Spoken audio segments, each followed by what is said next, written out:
Broadcast is now starting. All attendees are in listen-only mode. Okay, good morning to everyone. I would like to welcome you all for joining our webinar today, our speakers, and all of you who have this interest in our topic today. So this webinar will focus on European Institution of Innovation Technology 2018 call for knowledge innovation communities, and specifically we will discuss about urban mobility for smart green integrated urban transport. Our speaker Martin Kern will analyze and discuss about this. But first of all, I would like to mention some important things before we start. First of all, I would like to remind you that our session is being recorded, and if you would like to ask something, we would recommend to leave your questions in the chat box. As you see, there is the Q answer feature, so you can leave there your questions, and you will find the answers later on our website on the section of frequently asked questions. Also, we would like to tell you that during the webinar, all the speakers will answer to all the questions that they have already gathered until the 4th of September on the official website of EIT. So before we start, let's see a little bit about our agenda. First of all, I would like to introduce Martin Kern, the interim director of EIT. He will discuss about the EIT innovation model. Also about, he will do an introduction and analyze the knowledge innovation community call, and about all these topics that we are going to discuss today about urban mobility. And then the Martin Herzog, the project officer and the manager of this call, will discuss about the evaluation criteria for this call. And in the end, Manuel Iru Molina, the project officer as well, he will discuss about the next steps for the call. Don't forget that if you want to ask anything, please use the questions feature that we have on the chat. Martin Kern, our director, can you please, I would like to welcome you and to give you the floor to start. Good morning, and thank you very much for joining us this morning at the European Institute of Innovation and Technology, the EIT, for our first webinar that we have organized for the 2018 call for proposals for new innovation communities. This call is very important for the EIT, and I'm really happy that so many of you have registered and actually able to join us this morning. We will be presenting you the EIT model and our approach to boost innovation in Europe, and also more details about the call for urban mobility, including the evaluation criteria that we published in July 2017. As Maria has mentioned, I'll also answer a few questions which you have already submitted up front, and you're most welcome to send us further questions and can post them also on the EIT website. We will answer these questions afterwards. So the questions that you will send in right now during the webinar or send us afterwards, we will answer and put them up. I encourage you to share all the information you receive with all your contacts, and we will continue to put updated information on the 2018 call on the EIT's website. And of course, our objective is to disseminate this information as widely as possible. So I hope you'll find this webinar useful in this context. Now coming to urban mobility, the topic for today, and the call we will have in this area. I will start, before explaining you what the EIT is about, to give you a real-life example from our existing innovation communities, and illustrate like that both what the EIT is delivering and what are our results, and also how we can tackle a challenge such as urban mobility. Urban mobility obviously is a major challenge for everyone living in cities. We know that very well, being here in Budapest.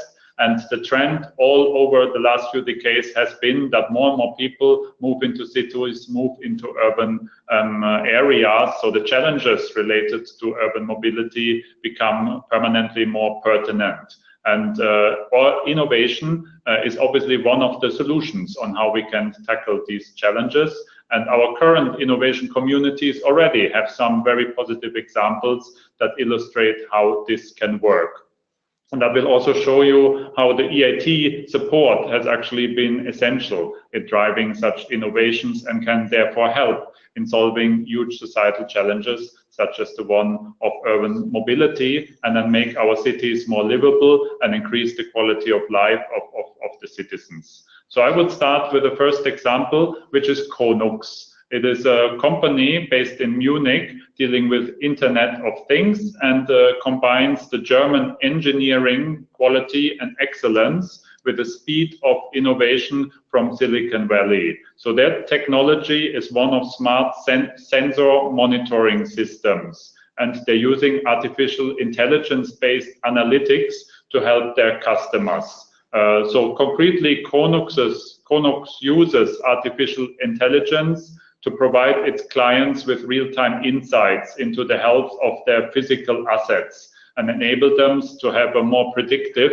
and therefore also much more efficient maintenance of these assets. So, for example, among the primary applications of some of Konux smart sensor systems are railway infrastructure. And railways obviously have a very strong connection to transport modes and are critical in urban areas. So Konux, for example, provides Deutsche Bahn, the biggest European railway operator, with its services and its innovation. And they're currently digitizing Deutsche Bahn's high-speed railway network through monitoring of switches. And you can see them here also on the slide. And those are a critical part for the railway infrastructure.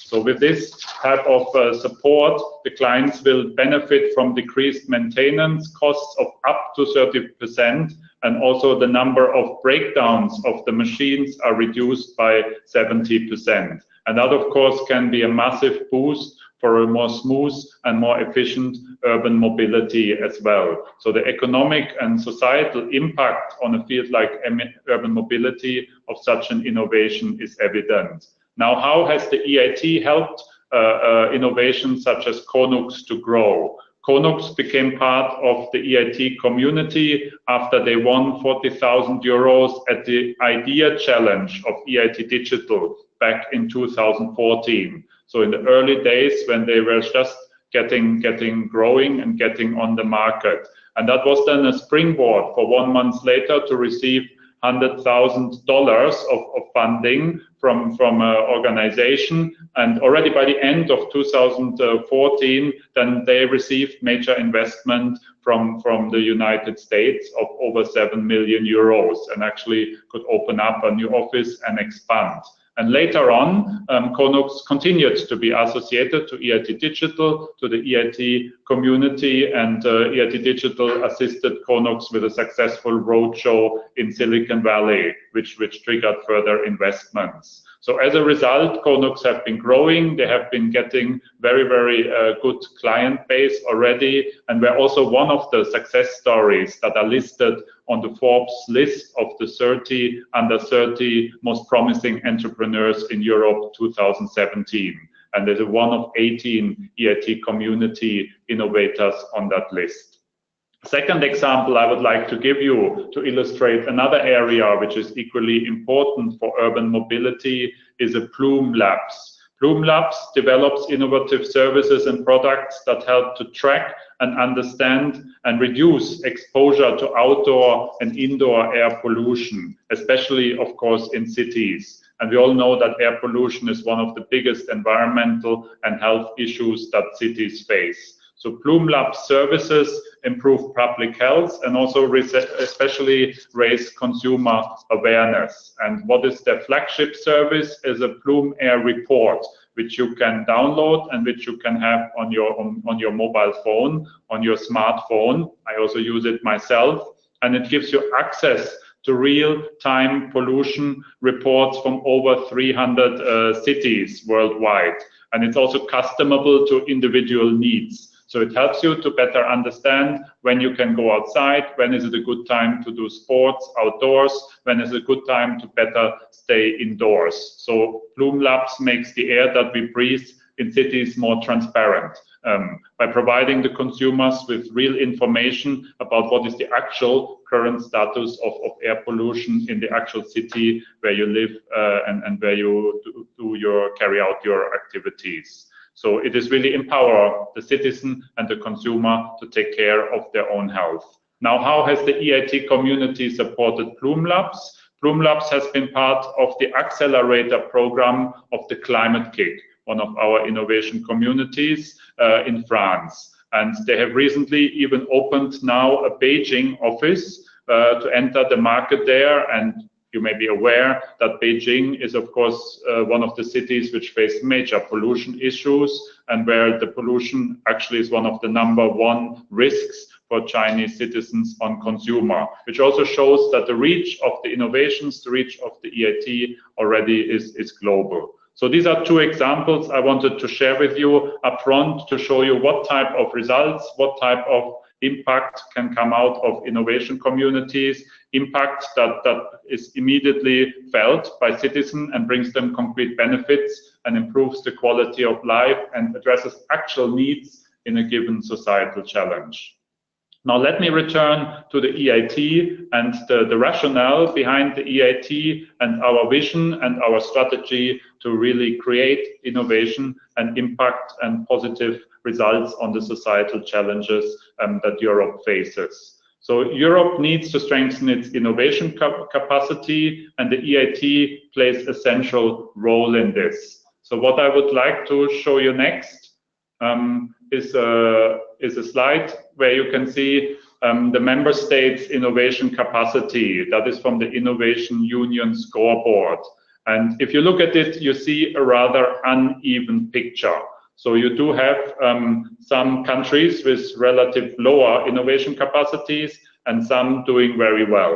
The main drivers of innovation performance are human resources, attractive research systems, and also an innovation-friendly environment, as well as the level of public and private investment that goes into innovation in a given country. It is also innovation activities, supporting innovator linkages between the different stakeholders in innovation systems and intellectual assets. So all these are the factors which are going into the chart that you see here that then give the score, the overall score for a country in terms of its innovation capacity and potential for innovation performance. And what is important here, that all these factors are addressed through the EIT, and that makes the EIT and its innovation communities unique, because for successful innovation systems, you need to work across the board, and the EIT has activities that help to strengthen the whole innovation chain from all those elements that I just listed.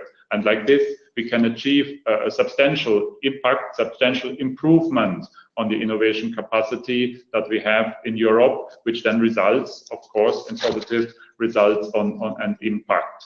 Now we can see on this chart, because you can see the trend over time, that Europe, and especially some of the member states in Europe, have been making progress in closing the innovation gap and also coming closer to innovation capacity in United States and Japan and other countries that are still ahead of the curve, and is still not enough. So we believe that more needs to be done, although there has been some positive signs. Much more should be done to improve the innovation performance across the various member states. And the EIT works both with the top performers, so the ones on the right side of the chart, but also helps countries to increase their innovation capacity, which are currently listed as more modest and more moderate innovators. So this picture gives you a very strong rationale why we need the EIT, why we need to continue to work in Europe in strengthening innovation capacity if we want to stay innovative and competitive. Now, based on that rationale, how does the EIT contribute? What is our vision and how do we actually operate? How do we do it? Which is essential, of course, to understand for anyone who wants to participate in a future innovation community. So our vision is to become the leading European initiative that really empowers innovators and entrepreneurs across Europe and even beyond to develop world-class solutions to the societal challenges, which then translate in the type of results that I presented and create the growth, the impact, the skilled jobs, and the improvements in the quality of life that we are looking for. We do this by bringing together the business, the education, and the research elements of the innovation system. And that means the concrete actors that are active in the innovation communities come from these three sides of what we call the knowledge triangle. And through the increased cooperation, integration, closer working together of these three parts of the innovation side of the innovation system, we want to see concretely students to become more entrepreneurial. We want to see products and out of ideas, and we want to see good research, good scientific work to become products that can come to customers and that can address actual needs that society faces. So we see the EIT as a strong accelerator, a facilitator of the innovation process, one that operates very close to the market to actually bring the benefits to society. If we look now at the EIT and where it is placed in the European landscape and the European priorities, you can see that the EIT is very strongly embedded, obviously in the EU innovation landscape, but also in the priorities set by the Juncker Commission. So you can see that the EIT directly contributes to the high-level objectives of having smart growth, sustainable growth, and inclusive growth. But not only that, the impact of the EIT on the economic and social development of the European Union is visible across a whole range of areas. And of course, those areas link to the fields in which our innovation communities are active and tackle the concrete societal challenges. So you can see that the EIT strongly contributes to the priorities of digital society, competitiveness, climate change, clean energy, but also more horizontal areas such as education, lifelong learning, development of new skills, innovation, so the skills and the products and the services that are needed to create the future of Europe. This picture will become even broader with the two new innovation communities. So once we add EIT manufacturing and EIT urban mobility, the range of priorities and the range of impacts and results from the EIT will grow. And that's, of course, our expectation and our hope for the new innovation communities that will join the EIT in 2018 to be also very closely aligned with the EU priorities and to create relevant synergies with other programs. The most important program from our perspective is, of course, Horizon 2020, and the EIT is part of Horizon 2020, the EIT's framework program for research and innovation. But of course, on top of that, also sectoral initiatives in the different priority areas that I have just shown you are of key importance. And we encourage a future innovation community on urban mobility to very closely, from the beginning, develop synergies with other initiatives. And the EIT, from our end, proactively supports and facilitates such cooperation.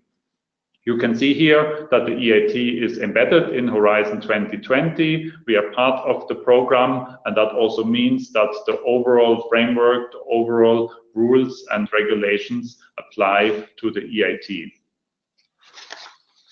At the moment, the EIT strategy foresees in particular the setting up of 8 innovation communities. And as you can see here, we are well advanced in this process. So we have the 3 innovation communities that were launched already in 2010, the Climate KIC, EIT Digital, and EIT InnoEnergy. And we have 5 new innovation communities which we planned to create in this financial framework of the European Union, meaning between 2014 and 2020. EIT Health and EIT Raw Materials are already fully up and running and resulted from our call in 2014, and we have added EIT Food in 2016, so last year. And the last priority for us is to set up EIT Manufacturing and EIT Urban Mobility. On top of setting up, managing, growing, and fostering the innovation communities,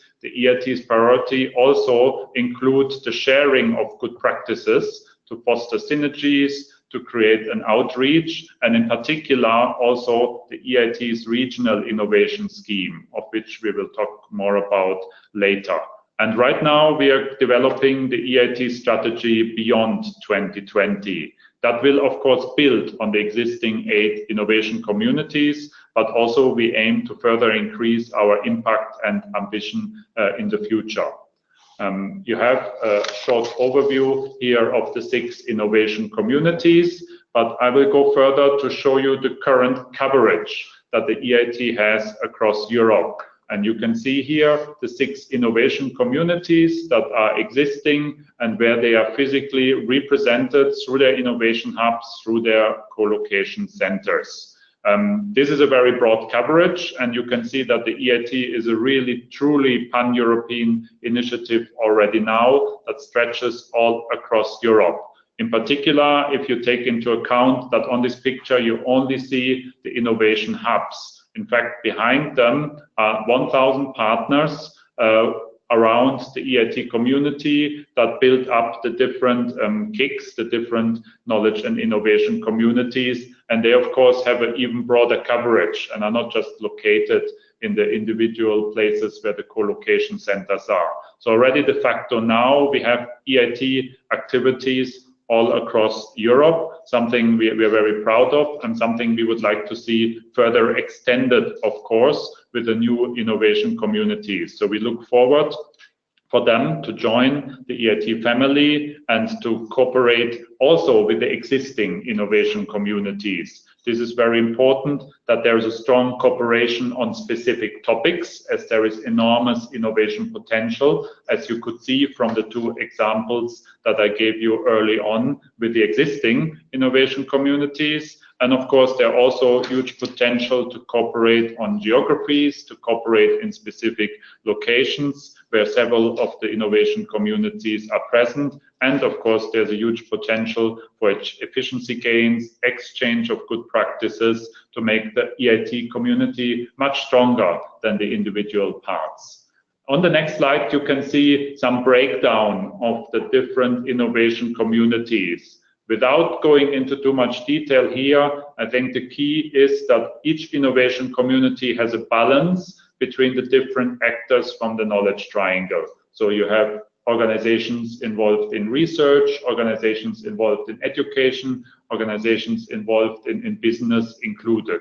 In fact, the business side is by numbers the strongest in the innovation communities, as more than 50% of the around 1,000 partners that participate in the innovation communities come from the business area, which is natural, as the EIT sees itself as an instrument that is very close to the market, as I explained earlier, is there to really bring the benefits to the citizens, to bring the products, the services that address the needs of the societal challenges to the citizens. And that means working directly with industry, working with SMEs, working with startups. Of course, higher education institutions, research organizations, RTOs are also strongly represented. And what is, of course, particularly interesting in the context of urban mobility, that also cities, regions, and NGOs are part of the innovation community if they can contribute to the strategy, if they can contribute to the activities that are being set out. In this graph, just for your information, EIT Food partners are not yet included because EIT Food is still in the startup phase. So we will add them at a later stage. Now let's look a little bit more deeply into the EIT strategy and exactly how we deliver innovations that benefit the citizens. So our strategy clearly is to boost innovation in Europe, and we do so by interconnecting different actors, interconnecting hotspots, innovation hubs, but also individuals, people. Secondly, the EIT is about fostering talent. It is about creating an entrepreneurship culture, about fostering innovators, entrepreneurs, students to become more entrepreneurial. And thirdly, it is about attracting investors, about growing, about scaling up innovative companies, bringing those ideas to benefit the citizens, to bring them to the market. And we do this through the EIT's unique innovation model, and in particular through the innovation communities. So let's zoom in on what makes those innovation communities unique, and what is it really, what makes a KIC specific. First of all, what is unique is that you have a very high degree of integration in an innovation community. It has an independent legal entity that is not just a loose consortium, but actually all the partners work together on a common strategy, on a common set of goals, and in a very clearly defined, well-organized system of governance. And with the partners, these are, of course, the partners from the knowledge triangle. So this is a very high degree of integration, which you do not find in a traditional project, in a traditional type of consortium, but an integrated partnership. Secondly, what is unique about the EIT, and one of the greatest added value, is that there is a long-term approach, long-term strategy and long-term activities that allow to bring innovations to the market. So the innovation community is set up for a minimum of 7 years, and up to 15 years can receive EIT support with the aim to eventually become financially sustainable. So this allows to work on structural long-term changes, not short-term projects. Then in addition to that, the innovation community is given a huge degree of autonomy and flexibility because we believe innovation is best fostered in a bottom-up approach. So it is up to the innovation community to define its activities, to take decisions by its governance. And coming to the governance, what is also unique is that the innovation communities are run like a business. They're run by a CEO. They have a lean management team that is organized around the legal entity and that coordinates the different co-location center innovation hubs, and does so under clearly defined principles of good governance. Further features that make an EIT innovation community unique are its innovation hubs, and I will come to them in a minute, which are at the very heart of the operation, but also our funding model, which requires a high degree of commitment from the partners and is designed to finance innovation in a flexible and result-oriented manner. So the innovation communities are awarded for success, are awarded financially if they achieve impact and deliver results. That is at the heart of the EIT's philosophy and our innovation strategy. In addition, we of course support and foster and help the innovation communities to embed themselves at the EU level, at the national level, at the regional level, with other linked activities to create synergies. And we have a strong outreach program that ensures that there is a pan-European coverage in what the EIT is doing. So the whole EIT model is set up to make a cultural change, a long-term change, a structural change, to have a more entrepreneurial mindset and culture in Europe. As I promised to give a little bit information about the innovation hubs and the co-location centers, we have put up here some of the main principles that are behind the concept of a co-location center or innovation hub. It is there to bring ideas and people together in novel ways, to create, spark creativity, make new things happen that trigger innovation. It is also there to contribute to the cultural change of having an entrepreneurial culture in the region, in the area around the co-location center. And it is there to cooperate on the long term, to build trust, to have partners come together, to work together, and to cooperate together. So physical proximity is also an important element, creating a space where the different actors from the knowledge triangle can interact with each other. So it's there to create new opportunities for innovative activities and ultimately with the aim to contribute to the societal challenges. What is also absolutely unique is that the different co-location centers are interconnected. So you do have co-location centers of a KIC cooperating all across Europe. So there's a strong pan-European cross-border element, and not just at the level of an individual innovation community, but also to link up with other innovation communities that may be working on similar themes or are located in the same location. In addition, we have a regional innovation scheme, as I already mentioned, and you see some of the basics of that scheme on this slide. So the green part of the map, the countries and areas in green are those eligible from the regional innovation scheme, and that links back directly to the graph that I showed you in the beginning about innovation capacity in Europe. So the regional innovation scheme focuses on fostering participation and also an increase of the innovation capacity in those areas which are considered of having more moderate innovation capacity. The eligible countries are here, so I will not name them, but I will tell you a little bit more how the regional innovation scheme works in practice. So it is designed to share good practices. So to have a transfer of knowledge from the innovation community, from successful activities to those regions which may not yet be participating so much. So there is an element of widening participation, which also contributes to the fact that the KICs remain open. Innovation communities are open for new members and are open to link up with new partners beyond their original partnership. So it supports participation in EIT activities, and it also supports dissemination of results. And like that, we hope the innovation communities can contribute to the development of innovation capacity in the countries targeted. The scheme has been very successful. In fact, 16 countries which had little or no participation in the EIT have joined the activities in the last 2 years, because that is the time frame during which we have been operating the regional innovation scheme. So we are very proud of what we have achieved, and we will like to further strengthen the regional innovation scheme and make that even a stronger element in the activities of the EIT.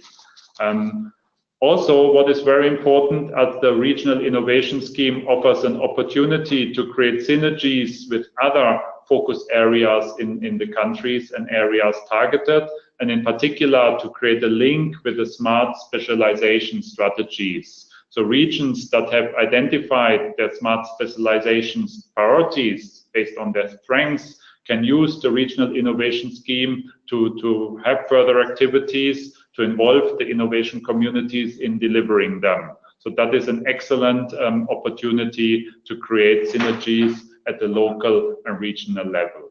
I would like now to give you some more explanation about the nuts and bolts on how the EIT funding model works, because the best theory on how to support innovation systems, the best activities do need, of course, the contractual and financial framework that makes the engine running. And as I said earlier, the EIT's funding model is also one that is a bit unusual and innovative in itself. So EIT funding should be a maximum of 25% of the overall activities of a KIC, of an innovation community. So we aim not just to provide EIT funding to the initiative, but to complement what is already exists, and also to be a catalyst for additional investments in innovation. So that is at the heart of the EIT's funding model. So we can provide up to 25% EIT funding for the operations of a KIC, but other actors have to provide up maximum or over 75% of additional financing. Such financing come from the partners, from the national, from the regional level, other EU programs, private funding, own resources, or revenue generated. The way the formula works is that we finance a set of innovation activities which center around the knowledge triangle, so activities in education, activities in business creation, activities in research-driven innovation, a whole portfolio of activities which can receive financing from what we call EIT added value activities, so KIC added value activities that contribute to the integration of the knowledge triangle in the areas that I mentioned. And these type of added value activities can be financed up to 100% by the EIT from its financing that it receives from the European Union. But as I said, on top of that, we expect the KICs, and that has to be demonstrated and is monitored by the EIT, to also have complementary activity that create a framework that complement what is financed from the EIT. And those complementary activity have to have a clear, demonstrated and described link with the KIC added value activities. And those complementary activities cannot be financed by the EIT. So that is at the very heart of the model. The way it works for the activities financed from the EIT, we see usually a growing trend of financing. So when an innovation community gets started, there is an initial financing which then increases over the 7-year period until it reaches a plateau, until it reaches a maximum, and then gradually decreases in the second half of a life cycle of a KIC. That does not have to be a standard model. As I said earlier, the funding is provided based on results and impact. So an innovation community that is more successful will receive more funding from the EIT. Where it is not successful, it will receive less funding. What you can also see at this graph is that once the funding continues from the EIT, of course, that should not mean that the activities of the KIC are decreasing. It should mean that at this moment, the funding is replaced from other sources. And one of the major sources, in particular the later stages of an innovation community, should be the revenue that is generated from successful innovation activities. Because of course there should be an upside from successful innovation where we succeed and where the product services are successful on the market, or where assets have been developed by the innovation community. There should be a return from that in a business-driven model. And these revenues can lead ideally to financial sustainability of an innovation community. So we expect each innovation community actually from the very beginning to have a strategy on how they will have their financial model develop, how they will achieve financial autonomy and financial sustainability, and which activities will be the driver for that. That is very important to understand the concept of financial sustainability, to have a successful innovation community. In terms of contractual relations, the EIT will have a contractual relationship only with the KIC's legal entity. So that will be the counterpart for the EIT. There will be a framework partnership agreement which sets out all the rules, all the cooperation modalities between the EIT and an innovation community. And for the moment, there are annual grant agreements which provide the funding to the innovation communities based on the outcome of the competitive funding process, where the EIT has made a decision on the annual allocation for a KIC. That will be enshrined in a specific grant agreement that is typically signed in the beginning of a given year, and then sets out the details in an annual business plan to be implemented by the innovation community. Behind this contractual relationship between the EIT and the legal entity of an innovation community, there are of course then internal agreements between that legal entity and the various partners that participate in the innovation community. So the long-term cooperation is regulated by this contractual framework. I will end my first presentation with a few figures and an outlook on where you can have further information about the EIT if you became interested. So here are some of our KPIs, our core indicators, and the performance indicators that we have achieved. So the EIT and with its innovation communities has already generated over 1,000 graduates from its entrepreneurial education programs and has already supported over 300 innovative startups. And you can also see the number for knowledge transfers, business ideas generated, and improved product, services, processes launched on the market. So these are positive figures, and those figures are continuously growing as we have a growing amount of innovation communities that now come to maturity. And behind those key figures and key performance indicators are the actual stories, such as Konux, such as Bloom Labs that I presented to you. And what we can see and what makes us really proud is that we see a growing number of success stories and results, which validates that the model that I have just presented to you is working and is producing the impact that we want to see. For example, you have the 3 winners of our EIT Awards 2016, and you can see from their activities that they also have brought extremely highly innovative product services to the EIT community that are now catching up and producing results. And we are very happy that this is now also being recognized internationally. For example, the EIT community sees 18 of its innovators and entrepreneurs included in the Forbes 30 Under 30 list of 2017. That is a unique achievement. In the past, we had 5 in 2016, and having now 18 EIT community innovators on the Forbes list really shows that very special talents, very strong innovations are coming out of the EIT. Also, we were very happy with the recognition from Commissioner Moedas as one of our innovators, Ms. Tsvetanova, has received a Rising Innovator Prize for Women Entrepreneurship from the European Commission, which is also an excellent achievement. And women entrepreneurship is one of the topics that the EIT sees as a cross-cutting topic to mobilize women as innovators, to give them the skills, to empower them to participate more in entrepreneurship. So this was a very nice recognition that we have received from the Commissioner.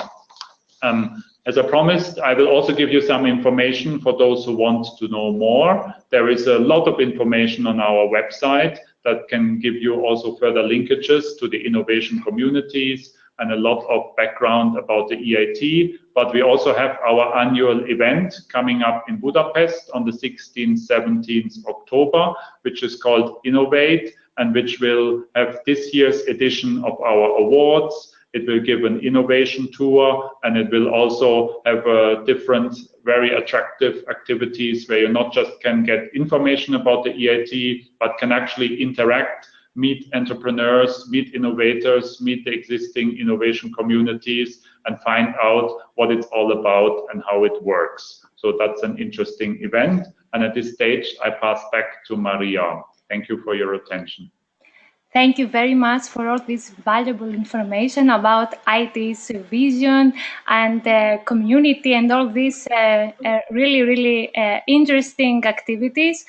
We have 2 questions received from people during, the period before the webinar, as we said on our website.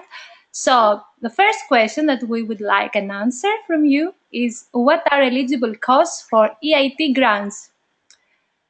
So the EIT's financial rules are based on Horizon 2020. I mentioned that in passing, but it's absolutely essential. So the familiarity with the Horizon 2020, the EU Framework Program for Research Innovation, sets the basis on what can be eligible costs for EIT grants. There are some minor deviations, some minor derogations, some specifics on how the EIT work, which are tailor-made rules for the EIT community. But broadly speaking, it is the Horizon 2020 framework which indicates which type of costs can be eligible.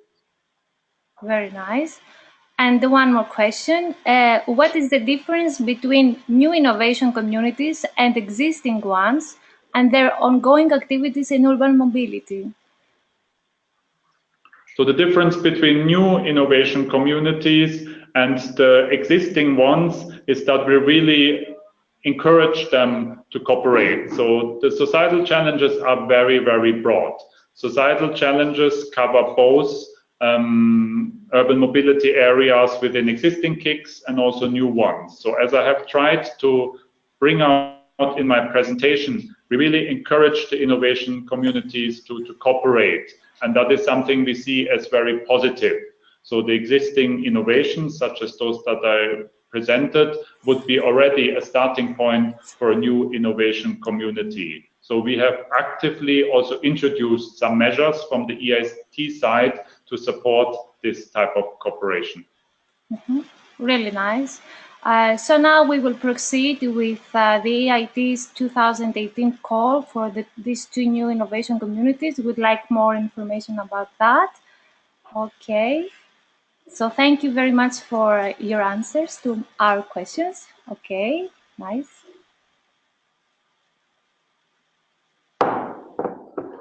Thank you very much. So I will continue now to dive a little bit deeper into the theme of urban mobility and into the nuts and bolts, what urban mobility is about and what we broadly expect from an innovation community in this field.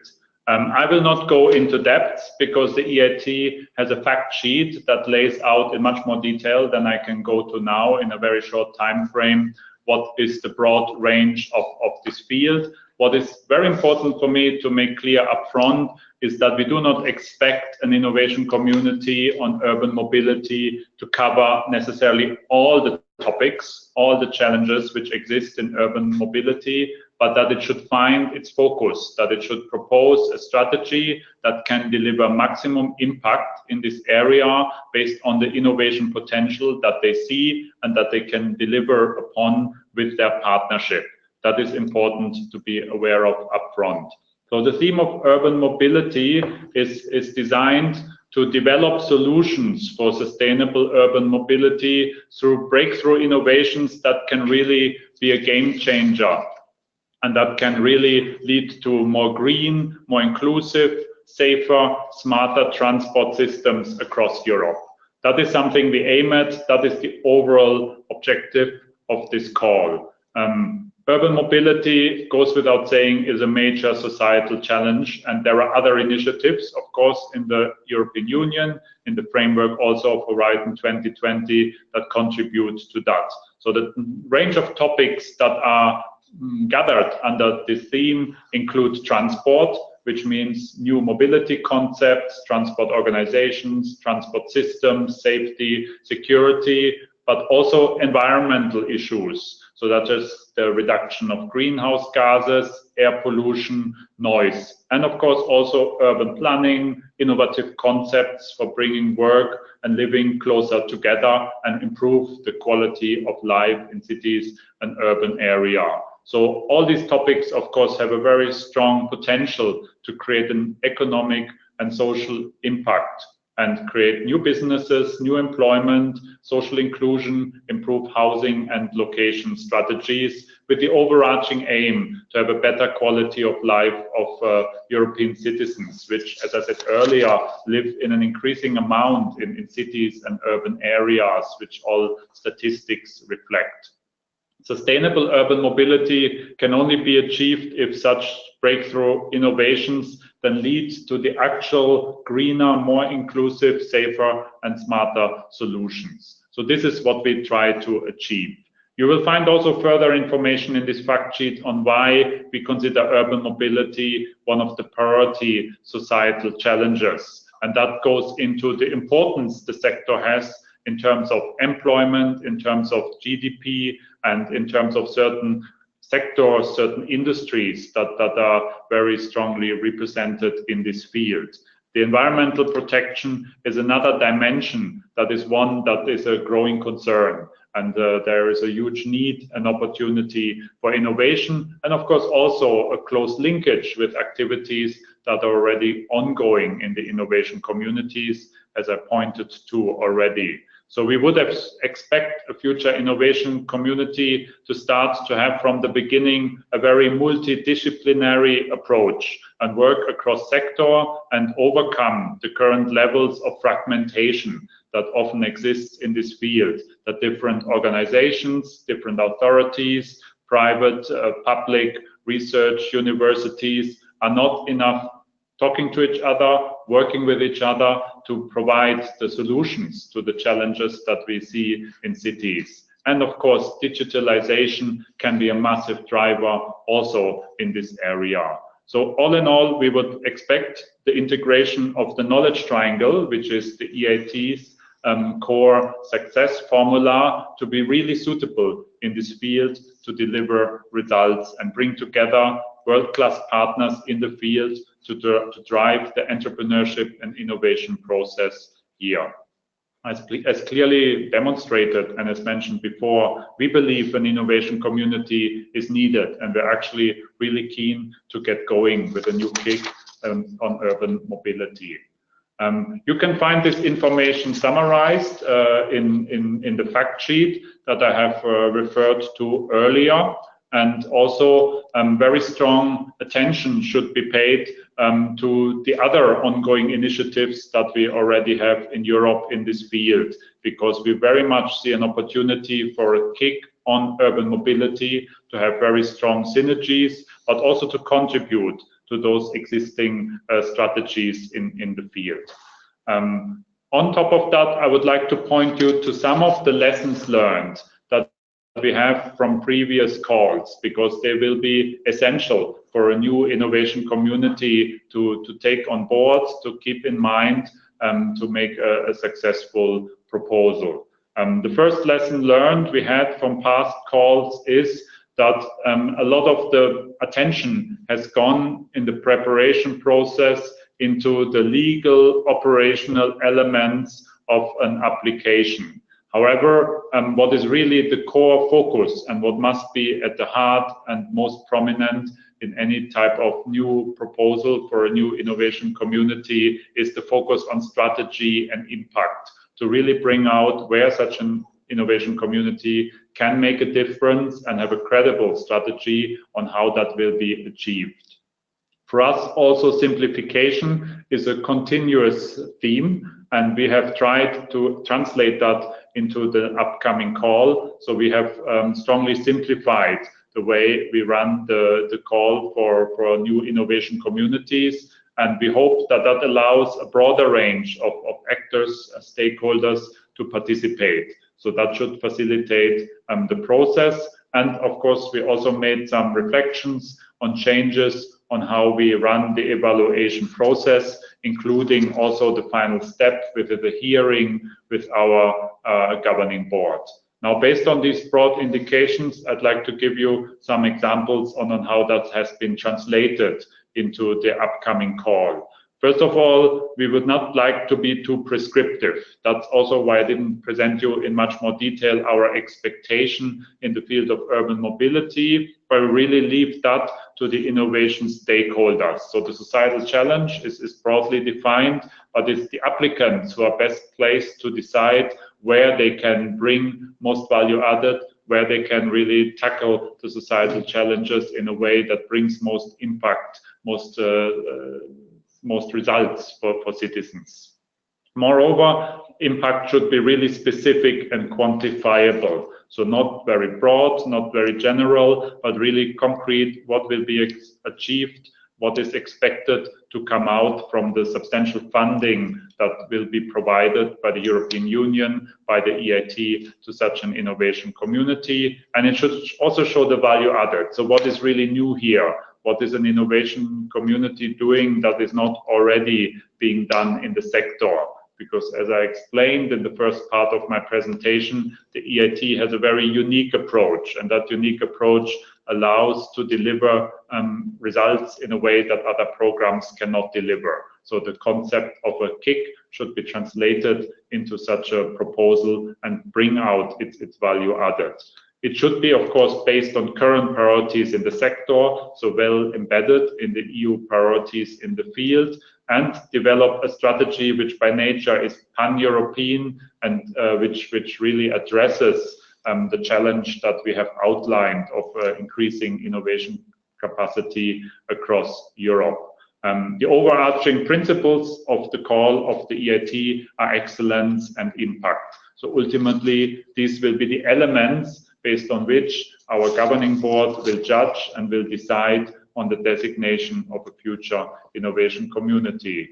EIT is close to the market. I have earlier outlined that more than 50% of our partners that participate in innovation community come from business. So industry engagement, industry participation, business participation is essential for a successful innovation community, and that needs to be not token, but actual and strong commitment that is demonstrated in a proposal. Moreover, EIT builds on outcomes of research, on scientific evidence, but it is not in itself a research program. So the aim is to be close to the market, to bring the results of the research and translate them into product, services, companies, and innovators that can make a difference in addressing the needs of society.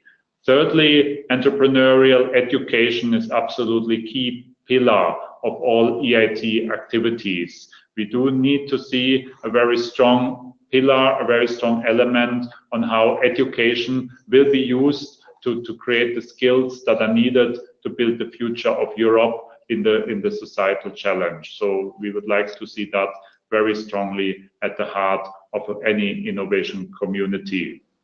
The benefits of a strong business engagement are evident, but may be important to reiterate for interested stakeholders from industry, because business will only be engaged if they can see the benefits from it. And the benefits of being part of Europe's most powerful innovation network should be evident, but should also be reiterated that there is a huge opportunity for any business participating to tap into a wealth of ideas, a wealth of partnerships that are well organized and participate in an individual innovation community such as urban mobility, but also have new opportunities for cross-sector collaboration. So it creates a lot of leverage from being part of the EIT, not just in an individual activity, but being part of the whole community.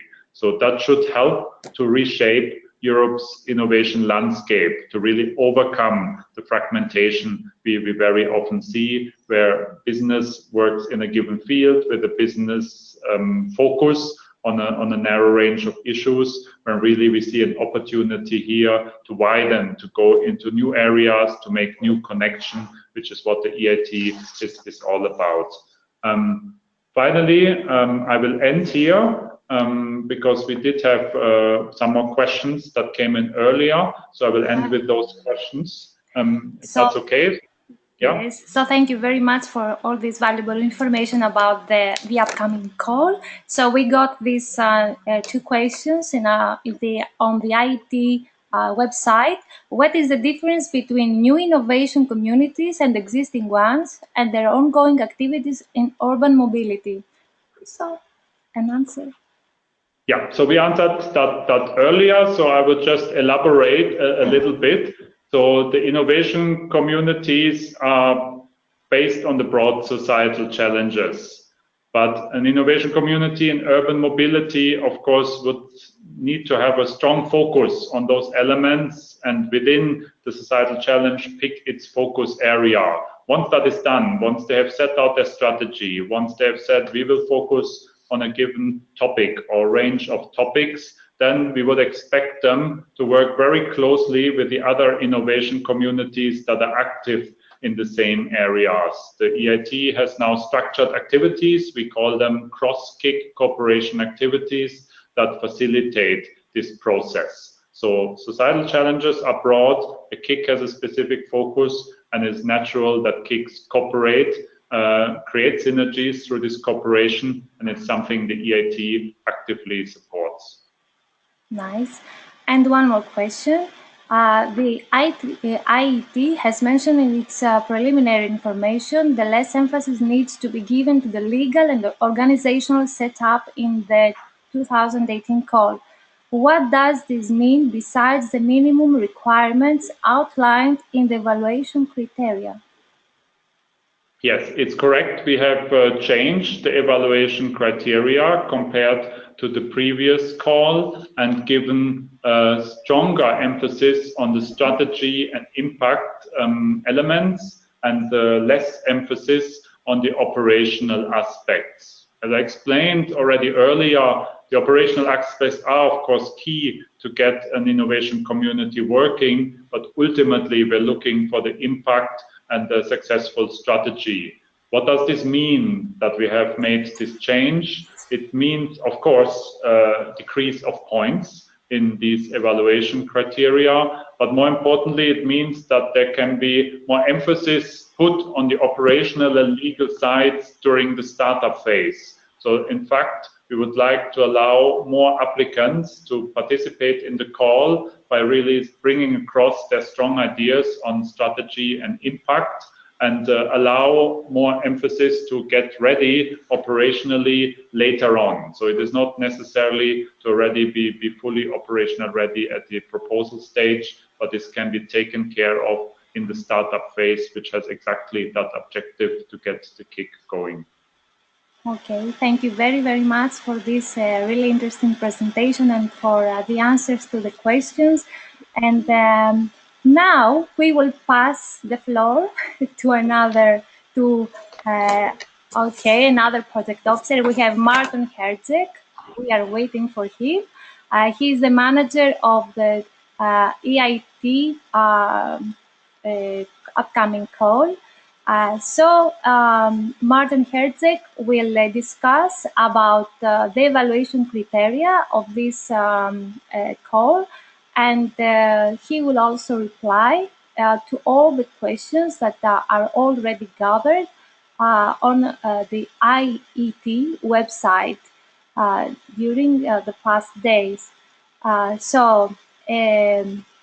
Martin Herzog is also a project officer, and he will give us all these details. Don't forget to send and all your questions in our chat box. You see, you have the possibility to ask your question, and I would like to repeat that you will get all the answers of today on our website. In the section of frequently asked questions, and also you will be able to find all the information needed regarding our call on the EIT website, but you will have also the possibility to follow all our channels.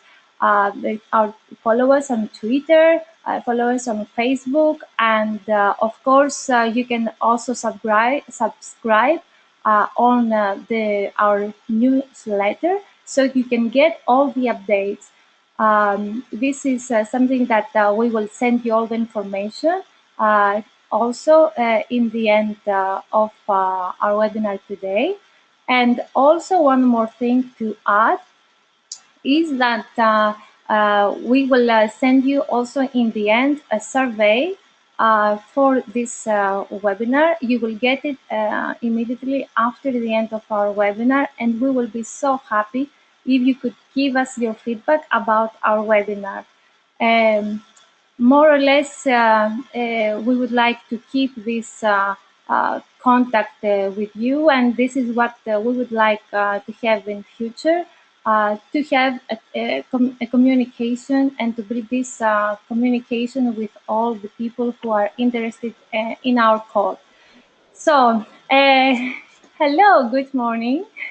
Hello. So we have Martin Herzog, as I said, is the manager of the EIT call, and he will explain to us the next steps for the call, the upcoming call. Thank you so much.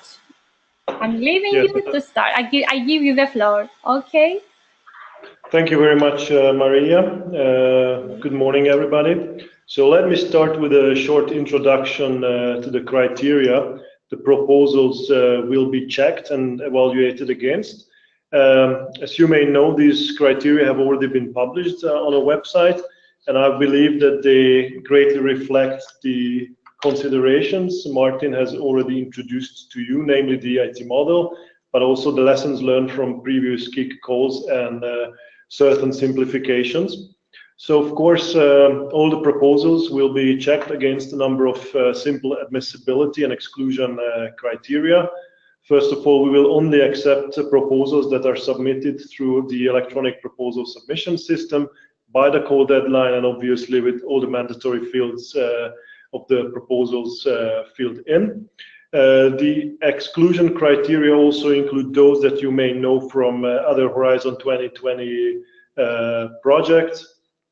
So they will require the participants to submit declaration of honor on these exclusion criteria and on any absence of potential conflict of interest. So this is not different from other Horizon 2020 calls.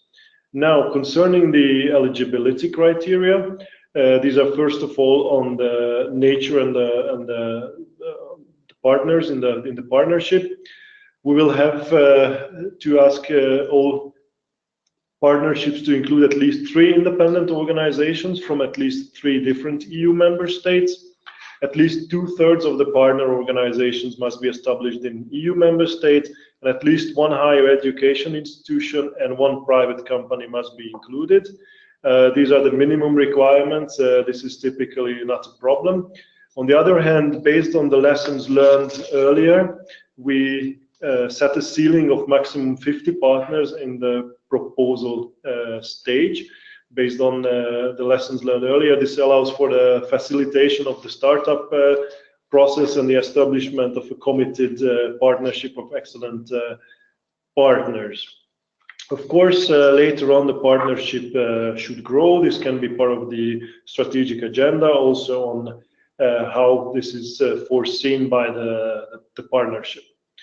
Now the proposals will be also checked against financial and operational capacity criteria.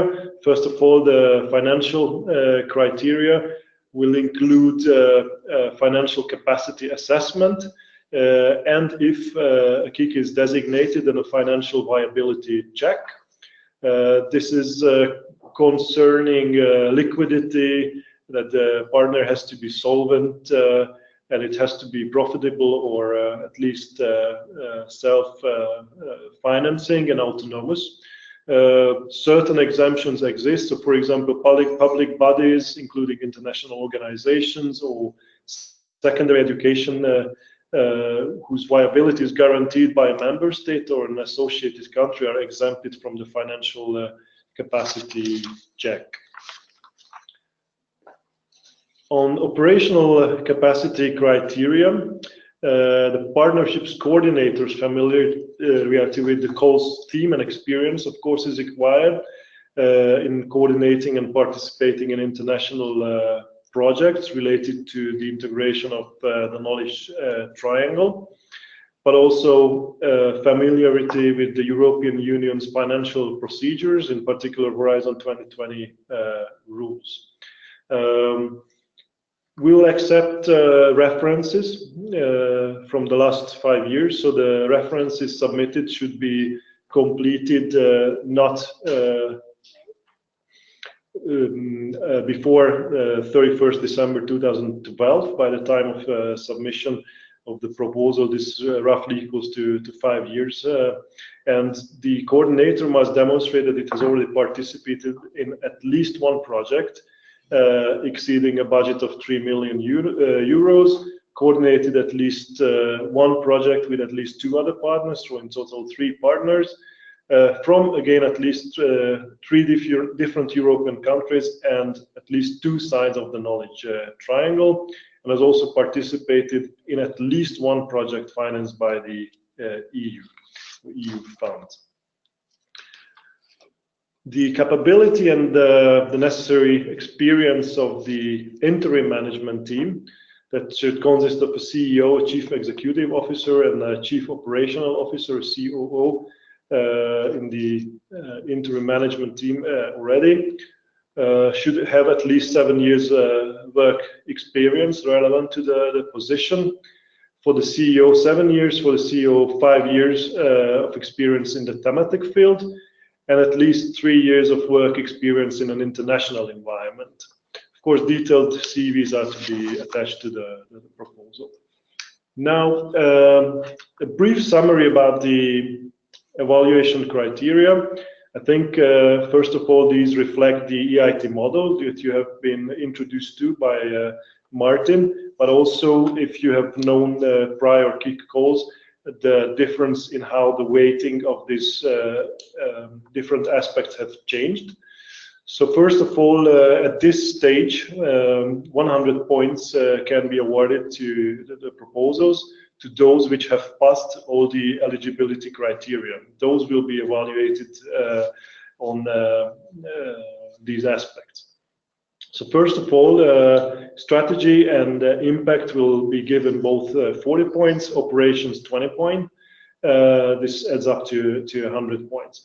Under strategic approach, we expect the partnership to demonstrate the relevance, the specificity, and the value added of the strategic approach and the proposed focus also within the team, and how the KIC model shall be applied to tackle the societal challenges, and the multidisciplinary approach to integrate the knowledge triangle, and also to foster entrepreneurship and innovation throughout Europe. So in this part, we expect applications to clearly describe the KIC's vision, mission statement, strategy, and strategic objectives as well.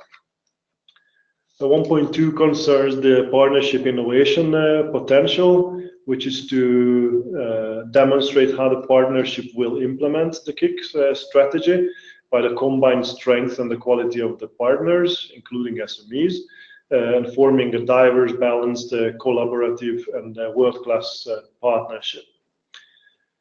Martin has already mentioned to you, and here we reply again, the necessity to establish synergies with ongoing initiatives. And here the novelty and the strategic market-oriented approach, the added value and readiness to establish concrete synergies and complementarities with EU and other relevant global initiatives, should there be public, private sector initiatives, are checked against.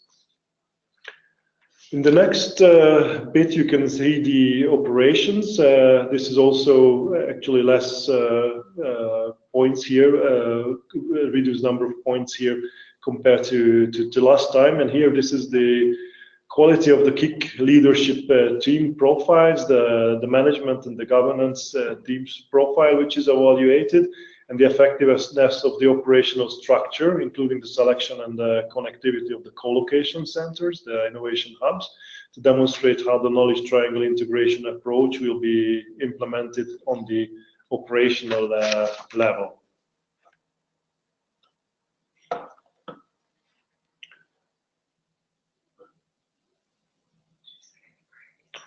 We have just noticed that we have some technical problems, and you see actually different slides than I see on my computer here.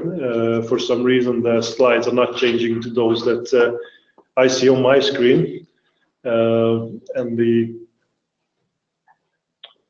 control screen. I think that now we have resolved this problem, because we can see the slides of the evaluation criteria, number 1. We have so far, we haven't seen them so far, but if you want, you just can scroll a little bit in order to check them again. Okay, this is the first slide of evaluation criteria number 1. Where people can see what you described beforehand, but they can have a look on the content as well. But they have already seen, they have already heard about this. Okay. Yes, I mean, indeed, these have been already published, so I think this will be made available also to great extent on the website, and we'll share them, of course. So just to recap, you can see that these criteria, which I have introduced they were on the screen so far. So all the admissibility and the exclusion criteria were shown. And basically, I was discussing this table and different bits under this table. And I stopped under the operations. And we have noticed that you see different slides. Apologies for the technical glitch. So now you all see the table I see on the screen. So can I just continue with the KIC business model and the financial plan? Of course, as mentioned to you already, the KICs have to attract not only the EIT funding, but also external non-EIT resources in order to achieve financial sustainability in the long term. So under this section, the KICs business model and financial plan is to be discussed. And also, in addition to that, a plan for the management and exploitation of the intellectual property, so IP rights supporting the KICs business model is to be shown. This has to be both have to be on a multi-annual basis in order to achieve the market targets and the strategic milestones defined. Eventually, a preliminary plan on the cash flow, demonstration of the partners' funding commitment, external sources, identified potential. Now, as mentioned to you, this is the third evaluation, technical evaluation aspect here. We are an impact-driven organization. So there is a high emphasis given to the establishment of the impact and the KIC scoreboard. We, the EIT, have an EIT set of key performance indicators, KPIs, which are mandatory for all KICs, but on top of it, all KICs develop their own subset of KPIs. So here, first of all, the planned pan-European impact on the societal challenge, human capital, job creation, economic growth, as demonstrated by the strategy, should be to the extent possible demonstrated in the quality and the relevance of the outreach, for example, in particular to the EIT Regional Innovation Scheme that you have also heard about, and clearly define the expected outcomes and outputs with the KPIs as well, which are to be included in the scoreboard. So as you know, the impact is the overarching principle of the code, thus this part has been given a high weight compared to earlier calls. And finally, but also similarly important, the dissemination of the results and the communication. The participants have to demonstrate the dissemination plans for the KIC results, how to share good practices within, between and beyond the KICs and across the EU member states, regions, institutions, in order to widen the reach of the EIT and increase the impact. And the quality and the relevance of the KIC communication strategy, including the contribution to building the common EIT brand identity, is evaluated here.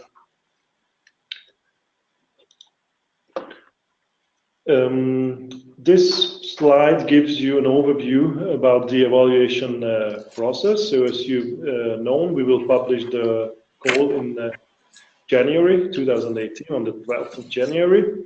So what will happen to proposals that are submitted through the electronic system?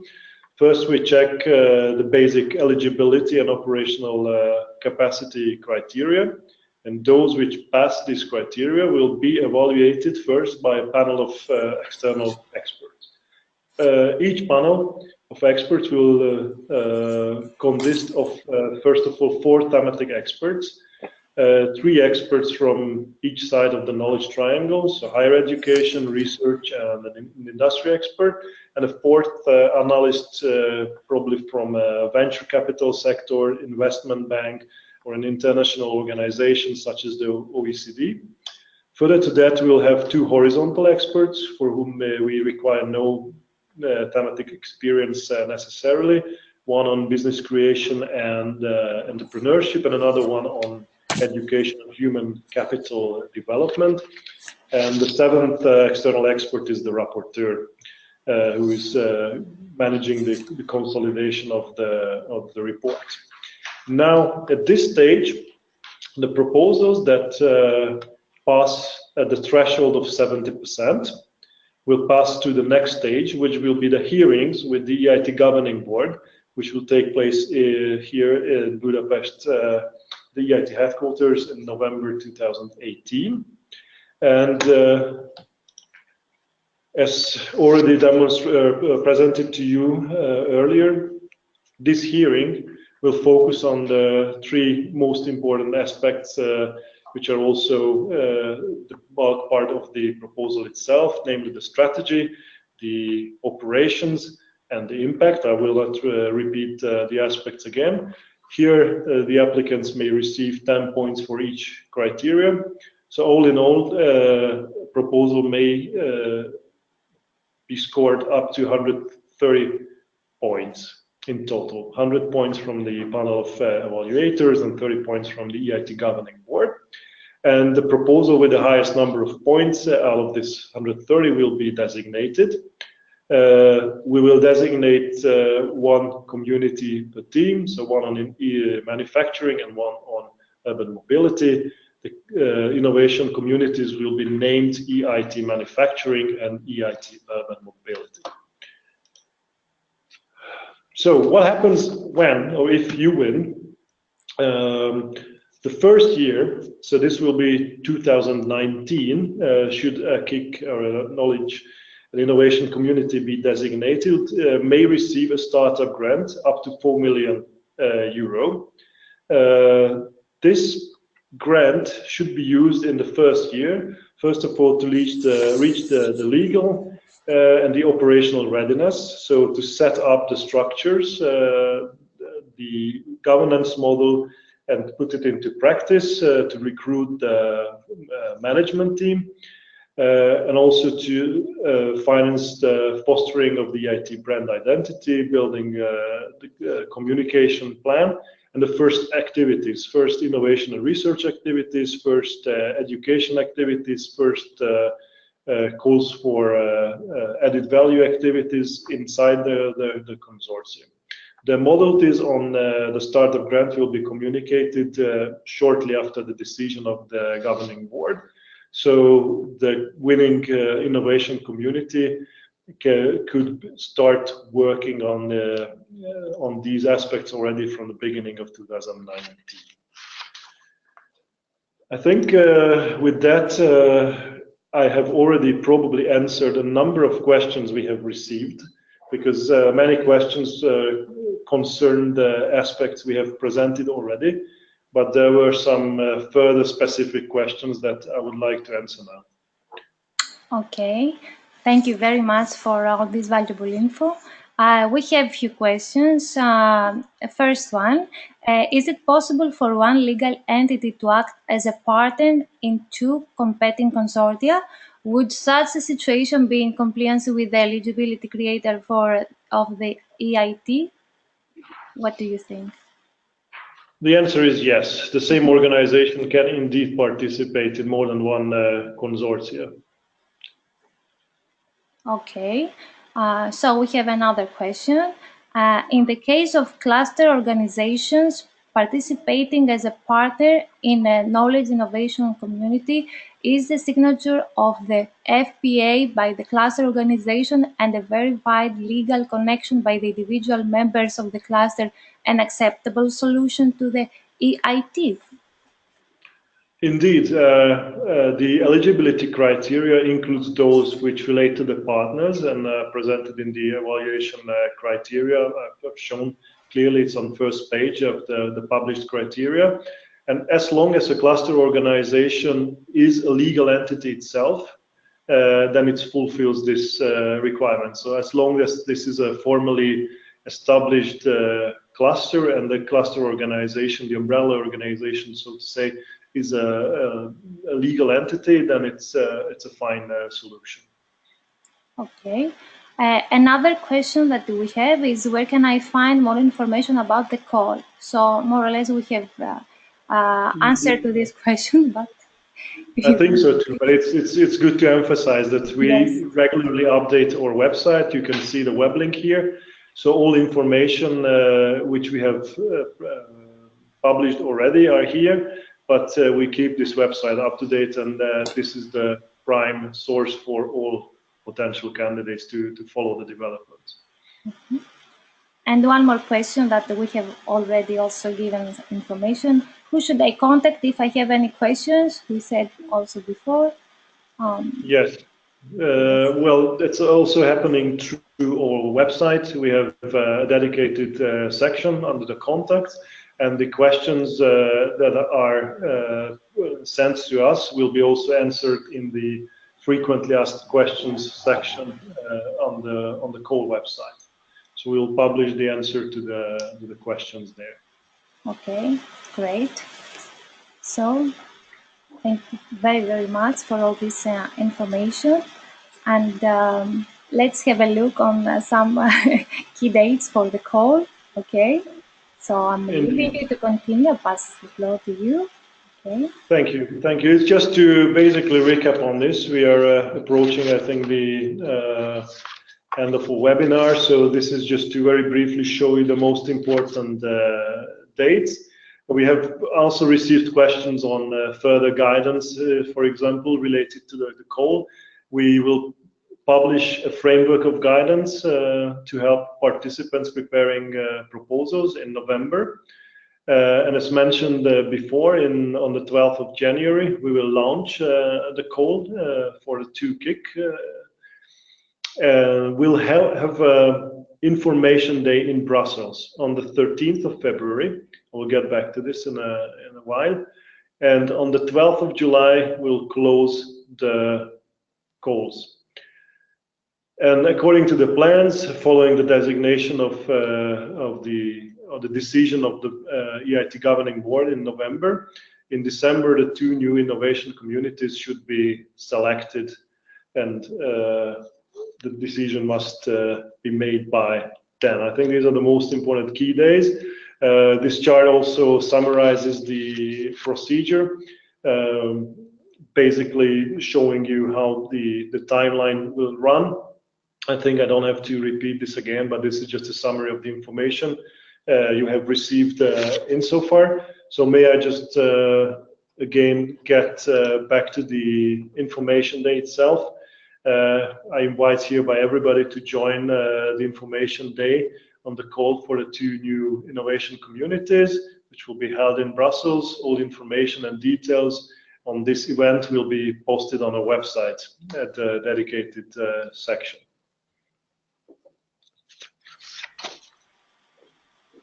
So I think with that, this part is also done. So I give the floor back to you, Maria, to close. Okay. Thank you for the attention.